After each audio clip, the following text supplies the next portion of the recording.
Hello student, welcome to learn with Sana classes. आज की class में हम कक्षा 12वीं के अध्याय 3 बंधुत्व जाति तथा वर्ग के 50 most important MCQ types questions करेंगे। तो क्वेश्चन शुरू करने से पहले सबसे पहले आप मेरे चैनल को सब्सक्राइब कीजिए, वीडियो को लाइक कीजिए और अपने फ्रेंड्स के साथ इसे शेयर भी कीजिए ताकि सभी को इस टाइप के क्वेश्चंस मिल सके। तो चलिए शुरू करते हैं हम आज के क्वेश्चंस। और हमारे सामने है पहला क्वेश्चन ये, और अब हमारे आगे है पहला क्वेश्चन। इस क्वेश्चन में पूछा गया है वी.एक्स सूक्तांकर कौन थे। तो हमें ये बताना है कि आखिर वी.एक्स सूक्तांकर कौन थे। क्या वो एक संस्कृत के विद्वान थे, अभिलेख शास्त्री थे, इतिहासकार थे या इनमें से कोई नहीं थे। जो हमारा करेक्ट आंसर होगा वो होगा पहला ही। और ये जो थे वो एक संस्कृत के विद्वान थे जिन्होंने 1919 में महाभारत को लिखने के लिए एक योजना बनाई थी। यानी महाभारत के जितनी भी प्रतियां थी उनको एक जगह इकट्ठा करने के लिए इन्होंने ही सबसे पहले योजना बनाई थी। तो हमारा जो करेक्ट ऑप्शन होगा वो होगा ऑप्शन नंबर 1। ये कौन थे? एक संस्कृत के बहुत अच्छे विद्वान थे। इसमें पूछा गया है मनुस्मृति क्या है। यानी हमें ये बताना है कि मनुस्मृति आखिर है क्या। क्या ये एक धर्मशास्त्र है या एक धर्मसूत्र है या इनमें से कोई नहीं या दोनों ही। तो हमारा जो करेक्ट ऑप्शन होगा वो होगा ऑप्शन नंबर 4, ये दोनों ही। यानी कि जो मनुस्मृति है इसे धर्मशास्त्र या धर्मसूत्र दोनों ही कहा जाता है। तो ऑप्शन नंबर 4 जो होगा वो हमारा एकदम सही होगा।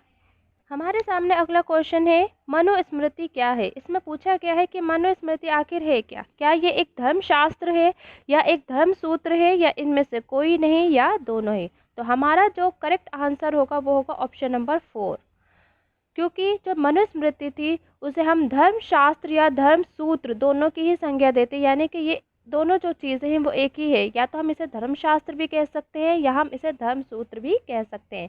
तो हमारे लिए इसीलिए जो करेक्ट ऑप्शन होगा वो होगा ऑप्शन नंबर 4। मनुस्मृति धर्मशास्त्र और धर्मसूत्र दोनों ही है। अगला क्वेश्चन है हमारे सामने, गोत्र किसके नाम पर होते थे। पहला पिता के नाम पर, ऋषि के नाम पर, बंधु के नाम पर या माता के नाम पर। जैसा कि हमने पहली वीडियो में बताया है, इसको अच्छे से एक्सप्लेन भी किया था कि गोत्र जो होते थे वो ऋषियों के नाम पर रखे जाते थे। तो करेक्ट ऑप्शन जो होगा वो होगा ऑप्शन नंबर 2। तो हमें इससे पता चलता है गोत्र जो होते थे वो ऋषि मुनियों के नाम पर रखे जाते थे।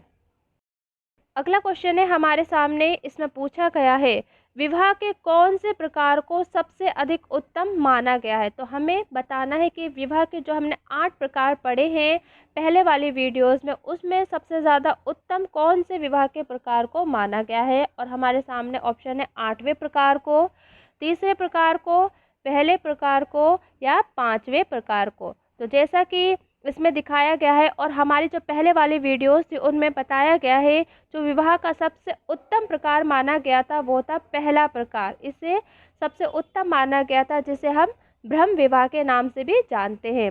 तो इस विवाह को सबसे उत्तम माना गया था। क्यों माना गया था इसका एक्सप्लेनेशन हमने पहले वाली वीडियो में दे रखा है, जिसमें हमने बता रखा है क्योंकि ये पूरे रीति रिवाजों के साथ की जाती थी, इसीलिए जो ब्रह्म विवाह था या पहला जो विवाह का प्रकार था उसे ही सबसे अधिक उत्तम माना गया है। अगला क्वेश्चन है हमारे सामने। इसमें पूछा गया है मनुस्मृति का संकलन कब किया गया, यानी इसे कब लिखा गया। तो हमारे सामने ऑप्शन है पहला 500 ईसा पूर्व, दूसरा 500 ईसा पूर्व से 500 ईस्वी के बीच, तीसरा 200 ईसा पूर्व से 200 ईस्वी और चौथा ऑप्शन है 1000 ईसा पूर्व। जैसा कि हमने देखा और पढ़ा, जो मनुस्मृति थी उसका जो संकलन यानी उसे जो लिखा गया वो 200 ईसा पूर्व से 200 ईस्वी के बीच लिखा गया। तो हमारा जो सही आंसर होगा वो होगा ऑप्शन नंबर 3। तो मनुस्मृति को 200 ईसा पूर्व से 200 ईस्वी के बीच लिखा गया या संकलित। अब अगला क्वेश्चन है हमारे सामने। इसमें पूछा गया है रेशम बुनकरों की जानकारी हमें किससे प्राप्त होती है। यानी कौन से साधन है या कौन से स्रोत हैं जिससे हमें रेशम बुनकरों के बारे में जानकारी प्राप्त होती है। तो हमारे सामने ऑप्शन है मंदसौर अभिलेख, सिक्के, मनुस्मृति और गोत्र। तो इसका जो सही ऑप्शन है वो है ऑप्शन नंबर 1। मंदसौर अभिलेख से ही हमें रेशम बुनकरों के बारे में जानकारी प्राप्त होती है। अगला क्वेश्चन है हमारे सामने जिसमें पूछा गया है जंगलों में रहने वाली एक जाति कौन सी थी, यानी कौन सी वो जाति थी जो 600 ईसा पूर्व से 600 ईस्वी के बीच में जंगलों में रहती थी। और ऑप्शन है स्वर्णकार, निषाद, मलेच्छ या अस्पृश्य। तो हमारा जो सही ऑप्शन होगा वो होगा ऑप्शन नंबर 2, निषाद। निषाद एक ऐसी जनजाति थी जो इस समय में जंगलों के अंदर रहती थी। नेक्स्ट क्वेश्चन है, एकलव्य किस वर्ग से संबंध रखता था, यानी जो एकलव्य जिसके बारे में हमने महाभारत में पढ़ा है वो आखिर किस वर्ग से संबंध रखता था, ये हमें बताना है। तो हमारे सामने ऑप्शन है मलेच्छ, निषाद, ब्राह्मण और बर्बर। जैसा कि हमने पहले वाली वीडियोस में भी देखा है, जो एकलव्य था वो निषाद वर्ग या निषाद जनजाति से संबंध रखता था, जो जंगलों के अंदर रहती थी। जंगलों के अंदर रहने वाली ये एक जाति थी, इसी से संबंध रखता था एकलव्य। अगले क्वेश्चन की ओर। इस क्वेश्चन में पूछा गया है, चारों वर्णों में सबसे नीचे किसे रखा गया था। जैसे कि हम पहले वाली वीडियोस में इसमें कर चुके हैं चारों वर्णों के बारे में, जिसमें हमने देखा था कि चारों वर्णों को किस तरह से जन्म के आधार पर समाज में उनको स्थान प्राप्त था और किस तरह से इन्हें जन्म के आधार पर ही इनके कार्यों को विभाजित किया गया था, और उसी आधार पर ही इन वर्णों को अलग अलग दर्जे में रखा गया था, यानी इन्हें सबसे ऊंचा, उससे नीचा, फिर उससे नीचा, फिर सबसे नीचा दर्जा समाज के अंदर दिया गया था। तो हमें इस क्वेश्चन में वही पूछा गया है कि सबसे नीचा दर्जा कौन सी वर्ण व्यवस्था को दिया गया था। तो हमारे सामने ऑप्शन है वैश्य, शूद्र, ब्राह्मण और क्षत्रिय। तो इसके अंदर जो सबसे नीचा दर्जा दिया गया था वो दिया गया था शूद्रों को, यानी शूद्र जो थे वो सबसे नीचे वर्ण व्यवस्था के माने जाते थे। अगले क्वेश्चन में पूछा गया है घटोत्कच कौन था। जैसा कि महाभारत की कहानी जब हमने पढ़ी तो उसमें हमने घटोत्कच के बारे में भी पढ़ा था। तो इसमें हमारे सामने ऑप्शन है, ये हिडम्बा का पुत्र था, दूसरा भीम का पुत्र था, या इनमें से कोई नहीं, या ऑप्शन नंबर 4 हिडम्बा और भीम का पुत्र। तो जो करेक्ट ऑप्शन है वो है ऑप्शन नंबर 4। जो घटोत्कच था वो हिडम्बा और भीम का पुत्र था। हिडम्बा एक राक्षसनी थी। जब इन्हें यानी कि जो पांडव थे इन्हें वन में भेजा गया था, तो उसी समय में भीम की जो शादी हुई तो वो हिडम्बा से हुई थी, और इन दोनों से जो पुत्र की उत्पत्ति हुई थी उसका नाम था घटोत्कच। तो घटोत्कच जो था वो हिडम्बा और भीम का एक पुत्र था। क्वेश्चन में पूछा गया है चांडाल के कर्तव्य कौन से थे। जैसा कि हमने पढ़ा है मनुस्मृति के अंदर चांडालों के कर्तव्यों के बारे में बताया गया है। तो यहाँ पर यही पूछा गया है कि आखिर ये जो चांडाल थे इनके क्या क्या काम या कर्तव्य होते थे। तो हमारे सामने ऑप्शन है, पहला गांव से बाहर रहना, दूसरा मृतकों की अंत्येष्टि करना, अंत्येष्टि यानी अंतिम संस्कार करना, या जो मृत पशु होते थे उनको छूना, या उपरोक्त सभी। तो जो करेक्ट ऑप्शन है वो है ऑप्शन नंबर 4, क्योंकि जो चांडाल होते थे उनको जो था वो ये अधिकार नहीं था कि वो गांवों के अंदर रहे, उनको गांवों के बाहर ही रहना होता था, उनका ये कर्तव्य माना जाता था। और इनका एक काम या कर्तव्य ये भी होता था, जो मृतक होते थे जिनके कोई रिश्तेदार वगैरह नहीं होते थे, ये उनका अंतिम संस्कार भी करते थे। इसके साथ साथ जो चमड़े का काम होता था वो भी ये चांडाल लोग ही करते थे, तो इसके लिए उनको जो मृतक पशु होते थे उनको छूना पड़ता था। तो इस आधार पे जो इसका करेक्ट ऑप्शन होता है वो होता है ऑप्शन नंबर 4। क्वेश्चन है हमारे सामने, 5वीं शताब्दी में कौन सा बौद्ध भिक्षु भारत आया था। तो हमारे सामने ऑप्शन है फाशियान, च्वेनसांग, इत्सांग, या इनमें से कोई नहीं। ये तीनों जो हैं ये तीनों ही बौद्ध भिक्षु हैं, और ये तीनों ही अलग अलग समय में भारत आए थे। लेकिन 5वीं शताब्दी में जो बौद्ध भिक्षु भारत आया था वो था फाशियान। ये एक बौद्ध भिक्षु था, और यहाँ पर ये बौद्ध से संबंधित यानी बुद्ध से संबंधित जितनी भी चीज़ें थी उनका अध्ययन करने आया था, और यहाँ से ये बहुत सारी चीज़ें अपने साथ वापस लेकर भी गया था चीन। अगला क्वेश्चन है हमारे सामने, इसमें पूछा गया है विवाह के समय पिता का धार्मिक कर्तव्य क्या होता था। और हमारे सामने ऑप्शन है पुत्री को संपत्ति देना, गोदान करना यानी गायों का दान करना, कन्यादान करना, या वर का सम्मान करना। तो इसमें जो करेक्ट आंसर है वो है ऑप्शन नंबर 3, कन्यादान करना। यानी विवाह के समय जो पिता का सबसे अधिक या सबसे महत्वपूर्ण धार्मिक कर्तव्य माना गया है वो है कन्या का दान करना। तो ऑप्शन नंबर 3 होगा हमारा करेक्ट। अगले क्वेश्चन में पूछा गया है स्त्री धन किसे कहा गया है, और हमारे सामने ऑप्शन है संतान को, विवाह के समय मिले उपहारों को, वर को, या उपरोक्त सभी। तो करेक्ट ऑप्शन जो होगा वो होगा ऑप्शन नंबर 2, विवाह के समय मिले उपहारों को, क्योंकि जैसा कि हमने पहले वाली वीडियो में भी देखा था कि स्त्री को केवल जो उसके विवाह के समय संपत्ति या उपहार दिए जाते थे, केवल उसी को स्त्री का धन समझा जाता था, और इसके अलावा कोई भी धन इकट्ठा करने का अधिकार स्त्री को नहीं दिया जाता था, या स्त्री को ऐसा कोई अधिकार नहीं था। ऐसा हमें धर्मशास्त्रों और धर्म सूत्रों से पता चलता है। तो इसी के आधार पे हमें ये भी पता चलता है कि स्त्री धन जो था वो केवल वही माना जाता था जो विवाह के समय स्त्री को जो उपहार वगैरह दिए जाते थे वही केवल स्त्री धन कहलाता था।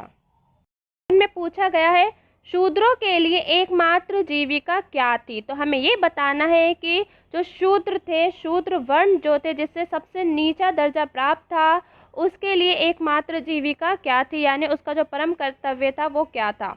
तो हमारे सामने ऑप्शन है दान देना, दान लेना, या 3 जो ऊपर के वर्ण थे उनकी सेवा करना, या फिर कृषि करना।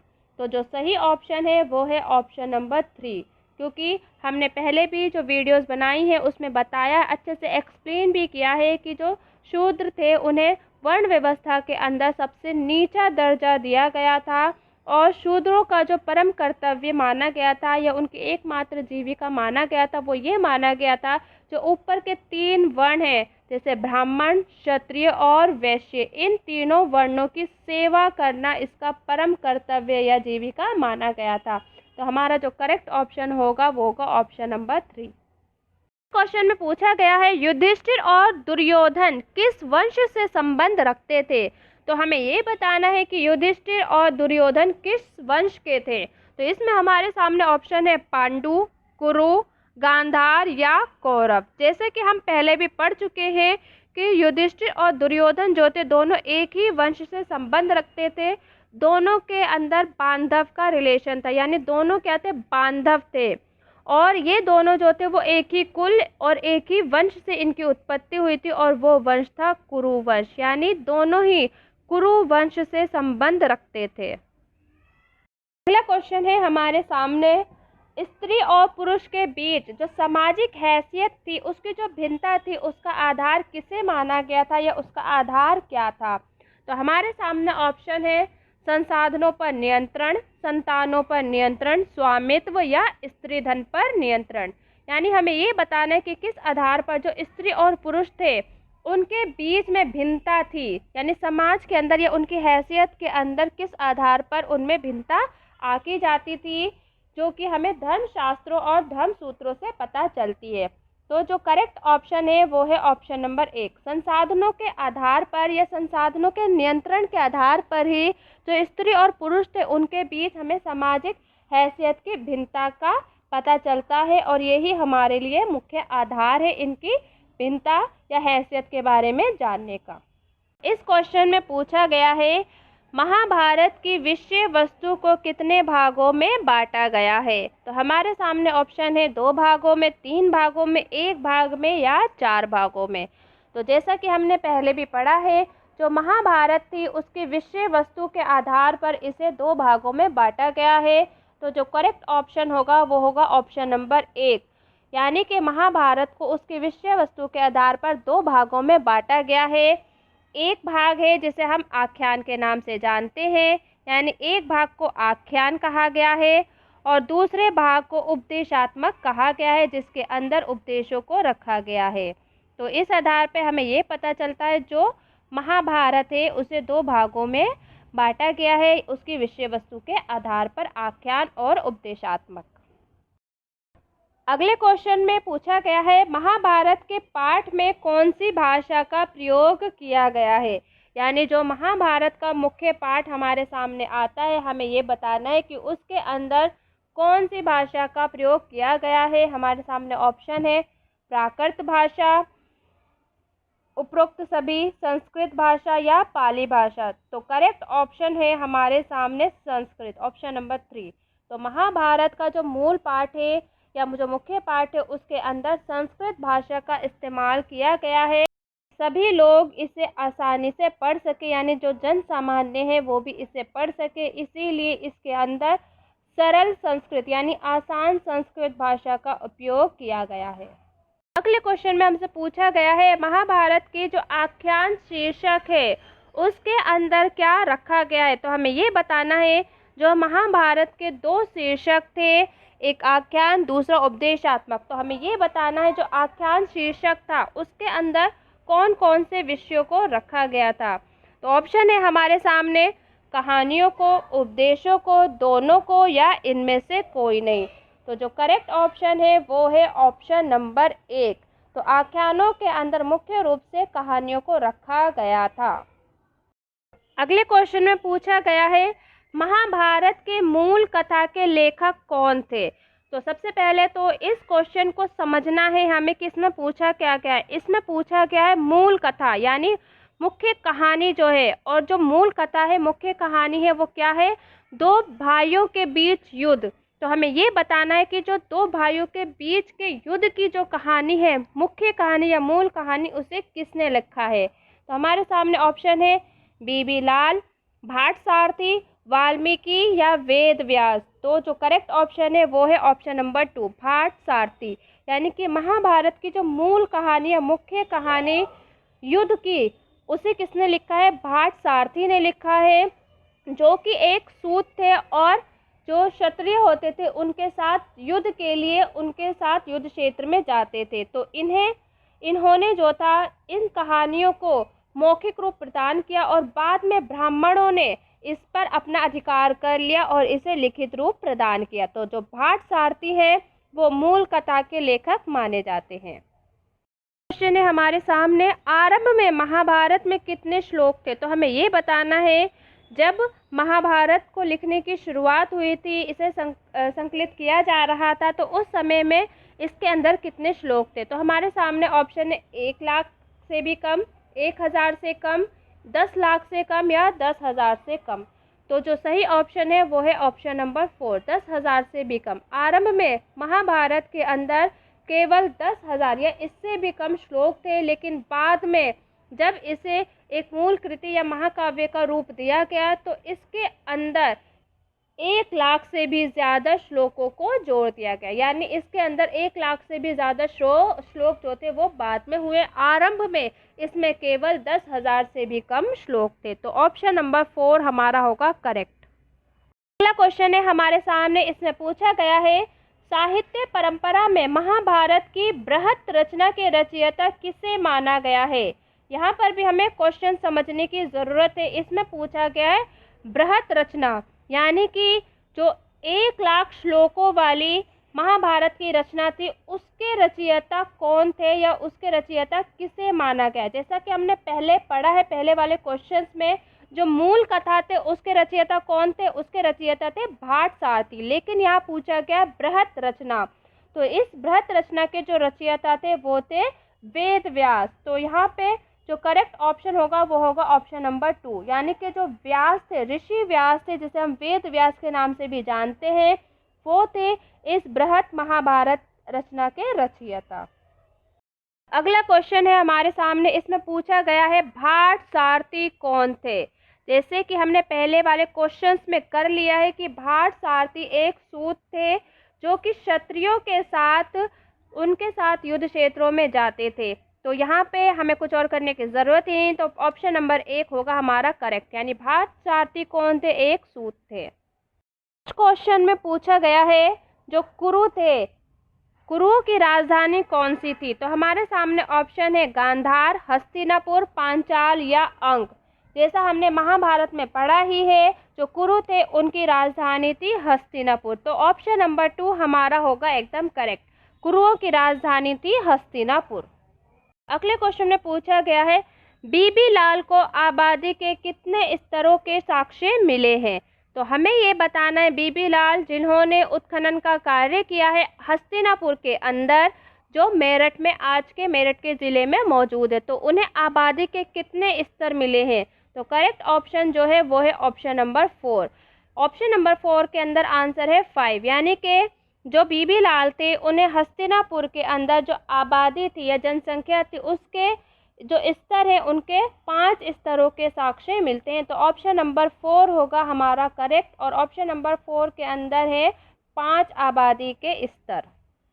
अगले क्वेश्चन में पूछा गया है द्रुपद कौन थे? तो इसमें हमें ये बताना है कि आखिर द्रुपद थे कौन, कहाँ के राजा थे? तो हमारे सामने ऑप्शन है गांधार नरेश, हस्तिनापुर नरेश, पांचाल नरेश या इनमें से कोई नहीं।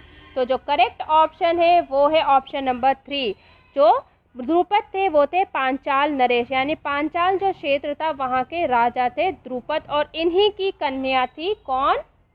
द्रौपदी। हैं अगले क्वेश्चन की ओर। अगले क्वेश्चन में पूछा गया है पांडवों की सहपत्नी थी, यानी हमें ये बताना है कि पांडवों की सहपत्नी कौन सी थी? प्रभावती, गुप्त, गौतमी, द्रौपदी या दित्य? तो जो सही आंसर है वो है ऑप्शन नंबर सी, द्रौपदी। जैसा कि अभी हमने देखा पांचाल नरेश जो थे जिसका नाम द्रुपद था उन्हीं की कन्या थी द्रौपदी, और यही जो पांडव थे उनकी सहपत्नी बनी थी। अब चलते हैं अगले क्वेश्चन की ओर। अगले क्वेश्चन में पूछा गया है द्रुत क्रीडा, जिसे हम जुआ के नाम से भी जानते हैं, उसके अंदर द्रौपदी को हारने वाला पांडव कौन सा था? तो ऑप्शन है हमारे सामने भीम, अर्जुन, सहदेव या युधिष्ठिर। तो जैसे कि हमने पहले वाले वीडियो में भी महाभारत के बारे में पूरे डिटेल में बताया है, और उसमें हमने ये भी बताया है युधिष्ठिर जो थे वो पांडवों में सबसे ज्येष्ठ थे, यानी सबसे बड़े पुत्र थे, और सबसे बड़े पुत्र थे इसीलिए जो जुआ खेला गया था युधिष्ठिर और दुर्योधन के बीच में खेला गया था, और युधिष्ठिर ने ही जो उनकी सहपत्नी थी द्रौपदी उसको हारा था उस जुए के अंदर। तो करेक्ट ऑप्शन जो होगा वो होगा ऑप्शन नंबर डी।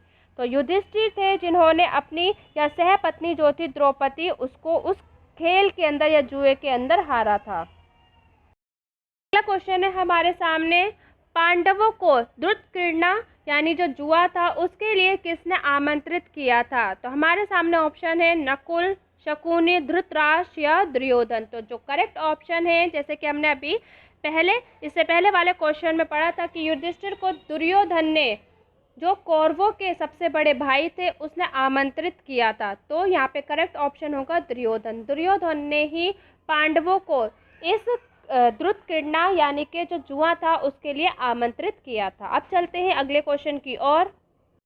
इस क्वेश्चन में पूछा गया है दुर्योधन तथा उसके भाई क्या कहलाते थे? तो हमें ये बताना है दुर्योधन और उसके भाइयों को क्या कहा जाता था। और हमारे सामने ऑप्शन है एक कौरव, पांडव, मलेच्छ या निषाद। तो जो सही ऑप्शन है वो है कौरव, क्योंकि इन्हें दुर्योधन और इनके जो भाई थे उन्हें कौरव कहा जाता था, और युधिष्ठिर और उनके 4 भाइयों को पांडव कहा जाता था। तो सही ऑप्शन जो है वो है कौरव। क्वेश्चन है हमारे सामने, इसमें पूछा गया है मनुस्मृति में माता पिता की मृत्यु के बाद संपत्ति में विशेष भाग का अधिकारी था। तो हमें ये बताना है कौन विशेष भाग का अधिकारी होता था। तो ऑप्शन है सबसे छोटा पुत्र, ज्येष्ठ पुत्र, सबसे बड़ी पुत्री या जयमाता। तो मनुस्मृति में जो विशेष अधिकारी था या विशेष संपत्ति का विशेष भाग का जो अधिकारी होता था वो होता था ज्येष्ठ पुत्र, यानी सबसे बड़ा जो पुत्र होता था वो। तो ऑप्शन नंबर बी यहाँ होगा हमारा करेक्ट। अगला क्वेश्चन है हमारे सामने जिसमें पूछा गया है प्राचीन काल में निम्न महिला के संपत्ति पर अधिकार होने का उदाहरण मिलता है। तो हमें ये बताना है कि ऐसी कौन सी महिला है जिसके बारे में हमें ये पता चलता है कि उसके पास संपत्ति के अधिकार थे। तो हमारे सामने ऑप्शन है द्रौपदी, माद्री, प्रभावती गुप्त या राज्यश्री। तो जो सही ऑप्शन है वो है ऑप्शन नंबर सी, प्रभावती गुप्त, क्योंकि हमें बहुत से ऐसे साक्ष्य या अभिलेख मिले हैं जिससे हमें ये पता चलता है जो प्रभावती गुप्त थी उसने बहुत सारे या भूमिदान दिया था, जिसके आधार पे हमें ये पता चलता है प्रभावती गुप्त जो थी वो संपत्ति की अधिकारी थी, तभी उसने जो दान थे वो भी दिए थे। तो हमें अभिलेखों के माध्यम से ये पता चलता है कि प्रभावती गुप्त जो थी उसका संपत्ति पर अधिकार था। क्वेश्चन है हमारे सामने, महाभारत का मूल पाठ जिसे हम आज इस्तेमाल कर रहे हैं उसे किस भाषा में लिखा गया है या वो कौन सी भाषा में है? तो हमारे सामने ऑप्शन है पाली, प्राकृत, तमिल या संस्कृत। तो जो करेक्ट ऑप्शन है वो है ऑप्शन नंबर डी, यानी कि महाभारत का मूल पाठ जिसे हम आज इस्तेमाल कर रहे हैं वो संस्कृत भाषा में लिखा गया है। तो ऑप्शन नंबर डी होगा एकदम करेक्ट। क्वेश्चन है हमारे सामने, इसमें पूछा गया है महाभारत का सबसे महत्वपूर्ण उपदेशात्मक अंश कौन सा है? तो हमें ये बताना है महाभारत का जो उपदेशात्मक शीर्षक है उसके अंदर कौन सा अंश सबसे महत्वपूर्ण माना गया है? तो इसके अंदर हमारे सामने ऑप्शन है भगवत गीता, सुत्त पिटक, मनुस्मृति या इनमें से कोई नहीं। तो करेक्ट ऑप्शन जो है वो है ऑप्शन नंबर ए, भगवत गीता को सबसे महत्वपूर्ण अंश माना गया है। अब चलते हैं अगले क्वेश्चन की ओर।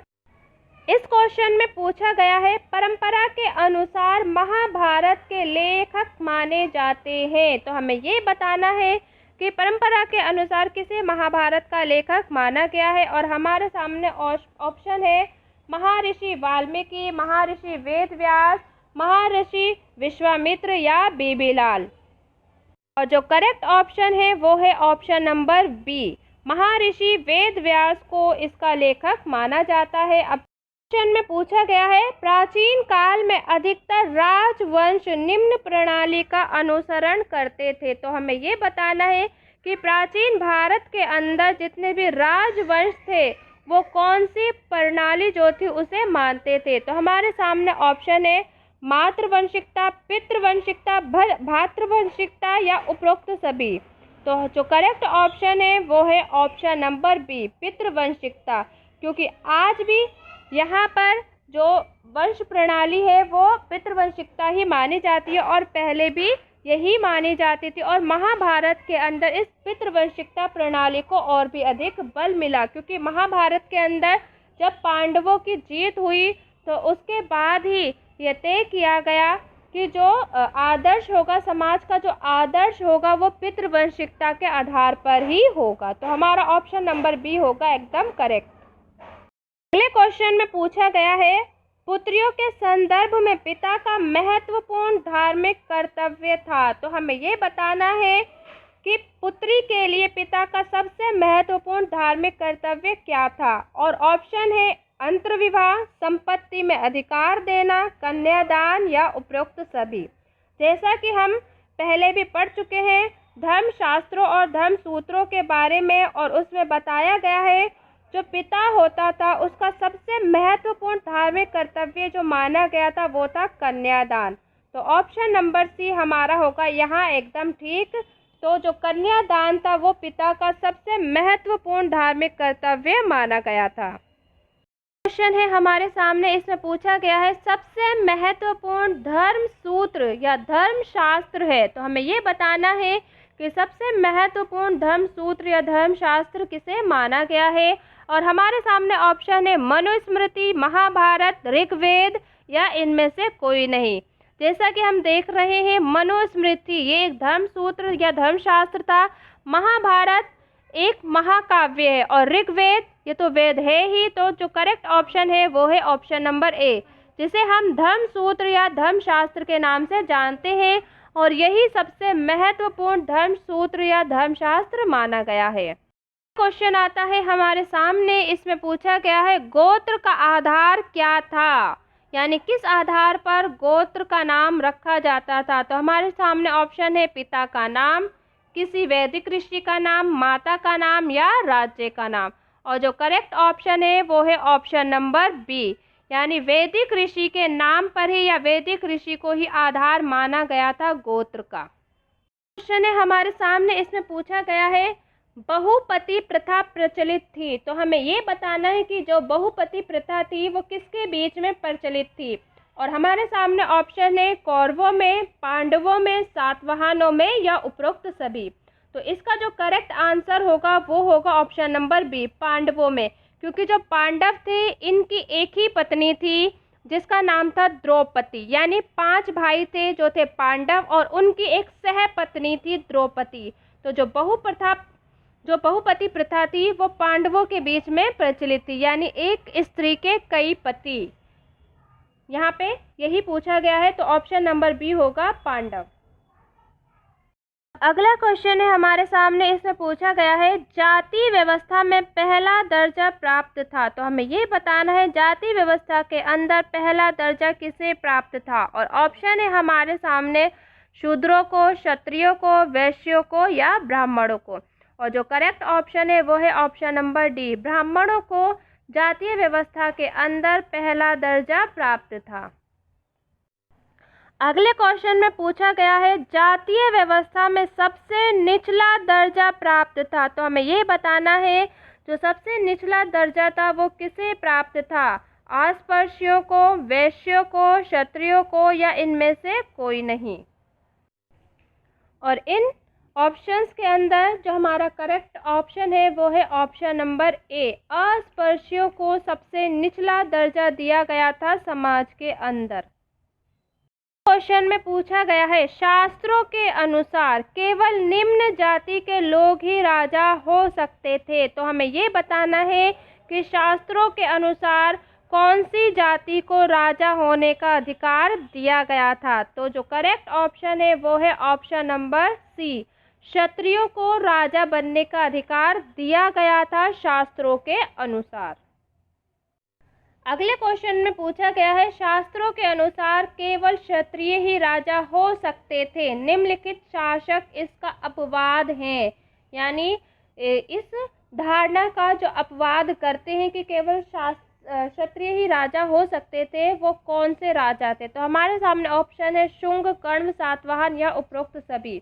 तो जैसा कि हमने पढ़ा है शुंग, कर्ण और सातवाहनों के बारे में, इससे हमें पता चलता है कि ये तीनों ही क्षत्रिय नहीं थे, जिससे हमें ये मालूम पड़ता है कि ये एक अपवाद था शास्त्रों के लिए, क्योंकि ये क्षत्रिय वंश से नहीं थे और ये राजा थे। तो इसका जो करेक्ट ऑप्शन होगा वो होगा ऑप्शन नंबर डी, उपरोक्त सभी।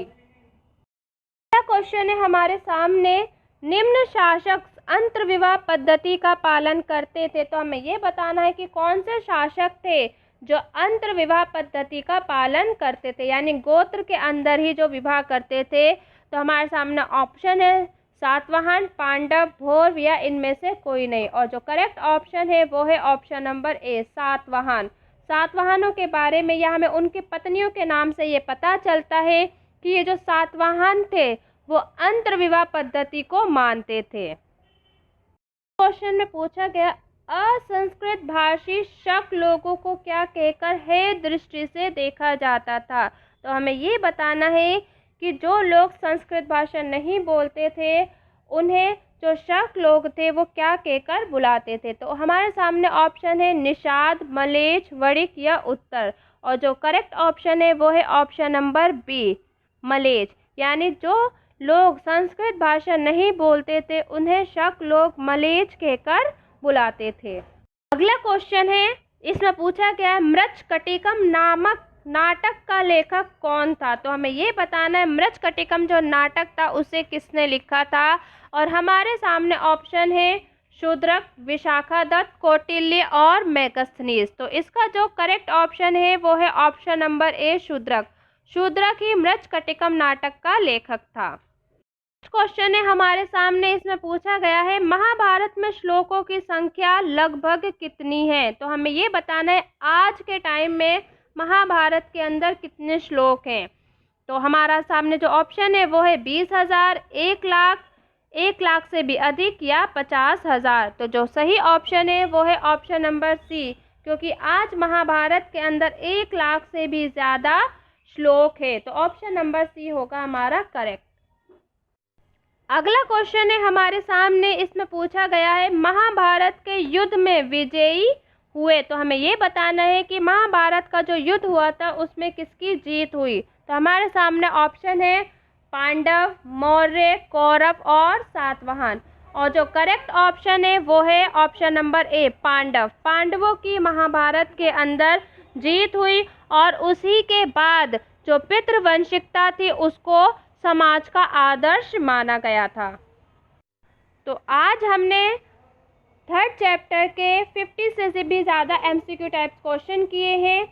तो आपको अगर ये कंटेंट अच्छा लगा हो तो इसको आगे बढ़ाने के लिए इस वीडियो को शेयर करें और सब्सक्राइब करें और लाइक करना तो बिल्कुल ना भूलें। और इससे रिलेटेड वीडियोस और देखना चाहते हैं तो आप उसके लिए कमेंट करके भी ज़रूर बताइए।